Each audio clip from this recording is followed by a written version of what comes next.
আমার মিষ্টির দোকান ছিল। ছেলে এখানে কম্পিউটারের সব কাজ করছিল, সব কিছু নিয়েছে। মিষ্টির দোকান ছিল, ছেলের কাজ করছিল, সব কিছু কাগজপত্র ছিল, সব টাকা পয়সা সব ছিল এর মধ্যে। দোকানের একটা কিছু রাখেনি, সব লুটপাট করে নিয়ে আমরা সকাল থেকে ছেলে মিলে নিয়ে কি খাবো, তার কোনো রাস্তা নেই। এখন এইরকম হাল করে দিয়েছে। দেখেন স্যার, আমাদের দোকানের মধ্যে এই দোকানটার উপরে আপনাদের সংসার চলে? স্যার, এই দোকানটার উপরেই সংসার চলে স্যার, এই দোকানটার উপরেই সংসার চলে আমাদের। কি করবো স্যার বলেন আপনারা?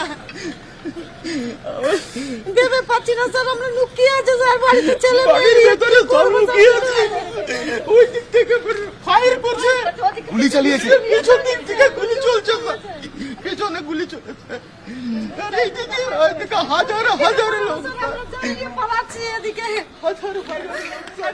ওরা একটা মিষ্টির দোকান ছিল, এই মিষ্টির দোকানটাই এই পরিবারের পেটে ভাত জোগাতো। আজকে সেই মিষ্টির দোকানটার অবস্থা দেখলে মনে হবে ধ্বংসস্তূপে দাঁড়িয়ে আছি। গোটা পরিবার তারা রিপাবলিক বাংলার সামনে দাঁড়িয়ে কাঁদছেন, কবে এই দোকান আবার গড়ে তুলতে পারবেন জানেন।